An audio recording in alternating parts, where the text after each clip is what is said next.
Welcome to the Parsha Perspective. Each week, we will delve deep in a weekly Torah portion to find a practical and insightful way to enhance your daily life.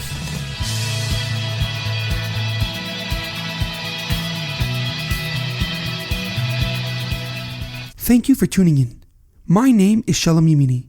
Each week, we will look into the weekly Torah portion to find inspiration that will complement your daily life and intensify your connection to God.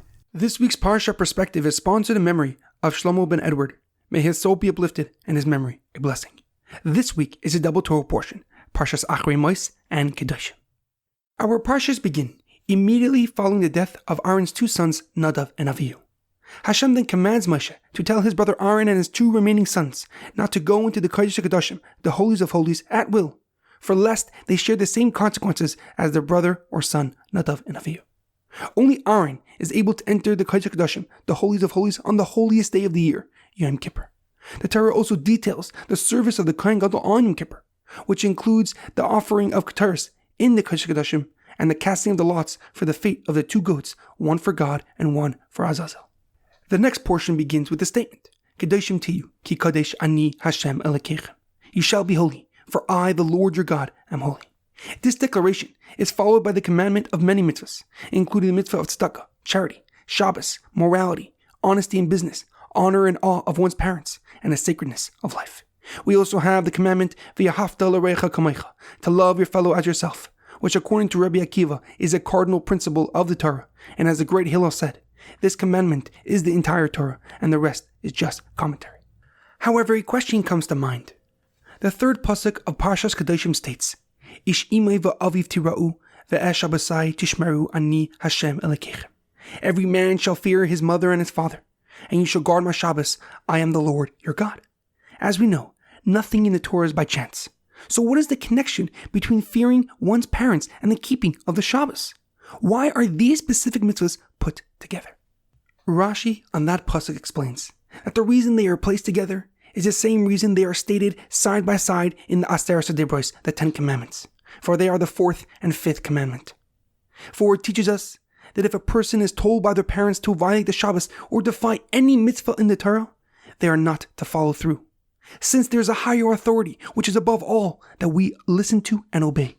And this is why the pasuk ends off, Ani Hashem Elokeichem, I am the Lord your God. However, the Lubavitcher Rebbe gives a deeper and more powerful explanation. He explains that the reason they are placed right after each other is to teach us how to fulfill the first mitzvah of the Parsha, Kedoshim Tiyu, to be holy. The word Kadosh in Hebrew is usually translated as holiness. However, the actual translation is separation and distinctiveness. Hashem is telling the Jewish people that although we are part of this physical world, we must differentiate ourselves. This applies not only to our spiritual life, but rather to our physical lives as well. The Lubavitcher Rebbe continues that the way to achieve this unique identity is to start from the beginning, at home. For it is the parents who have the power and ability to instill in their children a feeling of distinctiveness and a sense of Jewish pride. So when they grow older, the belief in Hashem that their parents have imparted to them gives them the capability to realize the true master of the universe, God Himself. This in turn will help us keep the commandments that we only perform because God told us to do so, like the mitzvah of Shabbos. In our daily life, and especially during these crazy times, it is imperative that we be aware of how we can affect and influence others. For what we say, do, or even think can have immense impact on others and particularly on our youth. Therefore, we must think before we speak and twice before we act, because it can never be taken back.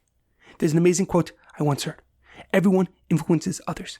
Whether it is for the good or for the opposite, it is only up to you. May Hashem continue to give us all much health during this crazy time and heal all those affected. Have a great weekend and good Shabbos.